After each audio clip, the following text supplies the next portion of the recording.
Hello everyone, कैसे हो? तो दोस्तों, जब रूसो ब्रदर्स ने एवेंजर्स डूम्सडे का चौथा वीडियो ऑनलाइन रिलीज किया, लेकिन इस बार उन्होंने सिर्फ ट्रेलर नहीं दिया बल्कि एक बहुत बड़ा हिंट भी छोड़ा। उन्होंने साफ शब्दों में कहा, जो आप पिछले 4 हफ्तों से देख रहे हैं वो ट्रेलर या टीजर नहीं है, वो कहानियां हैं, वो संकेत है, ध्यान से देखो। और बस फिर क्या था, पूरा इंटरनेट इन क्लूज को डिकोड करने में लग गया।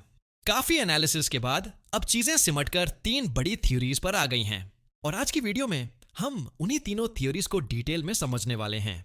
हाँ, एक बात मैं पहले ही क्लियर कर दूं, हो सकता है कि ये सब सिर्फ रूसो ब्रदर्स का हाइप क्रिएट करने का तरीका हो, लेकिन जो थ्योरीज सामने आई हैं वो इतनी सॉलिड हैं कि इग्नोर करना मुश्किल है।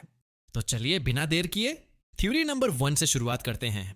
पहली थ्योरी ये कहती है कि इन चारों वीडियोस का एक एक स्पेसिफिक थीम है। पहला ट्रेलर लाइफ पर फोकस करता है। स्टीव रॉजर्स वाला वीडियो, यहां हमें एक नई शुरुआत दिखाई जाती है, एक परिवार, एक बच्चा, एक नया जीवन। दूसरा ट्रेलर लव पर फोकस करता है, थॉर और उसकी बेटी लव। यह सिर्फ नाम नहीं बल्कि थॉर का सबसे गहरा इमोशन है, अपने बच्चे के लिए उसका प्यार। तीसरा ट्रेलर डेथ पर फोकस करता है। एक्समैन वाला वीडियो मैग्नीटो मृत्यु की बात करता है, साइक्लॉप्स का गुस्सा, वाइजर हटाकर आसमान में ऑप्टिक ब्लास्ट करना, सब इशारा करता है कि कोई बहुत बड़ा नुकसान हुआ है। चौथा ट्रेलर आफ्टर लाइफ पर फोकस करता है, वकंडा वाला वीडियो जो जीवन के बाद की दुनिया, लेगेसी और बियॉन्ड की ओर इशारा करता है। यानी कुल मिलाकर थीम्स हो सकती हैं लाइफ, लव, डेथ और आफ्टर लाइफ, या फिर होप, फियर, ग्रीफ और एक्सेप्टेंस। अब इन थीम्स को अगर डॉक्टर डूम से जोड़कर देखें तो कहानी और भी गहरी हो जाती है।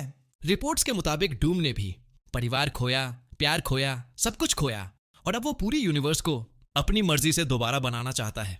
यानी जो डूम ने महसूस किया वही दर्द वो पूरी मल्टीवर्स को महसूस कराना चाहता है। अब आते हैं दूसरी थ्योरी पर, जो पर्सनली मुझे काफी इंटरेस्टिंग लगी।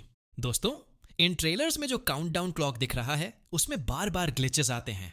काफी फैंस का मानना है कि ये ग्लिचेस असल में टाइम स्टैम्प्स हैं, और वो भी सीधे एवेंजर्स एंड गेम के। और ऐसा मानने के पीछे 3 बड़ी वजहें हैं। रूसो ब्रदर्स ने कहा है कि एवेंजर्स डूम्सडे वहीं से शुरू होगी जहां एंड गेम खत्म हुई थी। मार्वल खुद एंड गेम को दोबारा थिएटर्स में ला रहा है। मल्टीवर्स की सारी जड़ एंड गेम से ही निकली है। अब जब इन ग्लिचेस को एंड गेम में मैच किया गया तो कुछ बेहद इंपॉर्टेंट सीन्स सामने आए। पहले जेट चौंडाइथीर्स बींत, एंशिएंट वन और ब्रूस बैनर। यहां एंशिएंट वन बताती है कि टाइमलाइंस कैसे ब्रांच होती हैं, यही से मल्टीवर्स केओस की नींव पड़ती है। दूसरे 1 और 17 बांत लोकी का एस्केप, लोकी टेसेरैक्ट लेकर भागता है। यहीं से TVA लोकी सीजन 1 और गॉड ऑफ स्टोरीज लोकी की जर्नी शुरू होती है। तीसरी 1-11-20 थॉर और म्योल्निर। थॉर एक दूसरी टाइमलाइन से म्योल्निर उठाता है। स्टीव को उसे वापस करना था, लेकिन क्या उसने किया? यहीं से एक पॉसिबल इनकर्जन की शुरुआत हो सकती है। चौथी 104BT एंटमैन और स्पेस। रॉकेट एंटमैन से स्पेस जाने की बात करता है। कुछ लोग मानते हैं कि यहीं से डूम का मल्टीवर्सल सफर शुरू हुआ, यानी हर ग्लिच हमें एक ऐसी गलती की ओर ले जाता है जिसने मल्टीवर्स को अनस्टेबल बना दिया। अब आते हैं सबसे खतरनाक थ्योरी पर। इस थ्योरी के मुताबिक ये काउंटडाउन मूवी रिलीज तक नहीं बल्कि पॉइंट ऑफ नो रिटर्न तक है। यह सब लोकी के पर्सपेक्टिव से दिखाया जा रहा है। लोकी अभी सभी टाइमलाइन से जुड़ा हुआ है, वो सब कुछ देख सकता है लेकिन बदल नहीं सकता।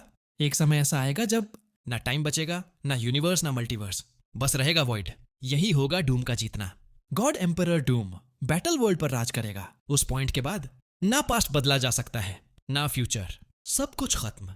और यही होगा एवेंजर्स डूम्सडे। मुझे लगता है कि ये तीनों थ्योरीज किसी न किसी लेवल पर सच होंगी।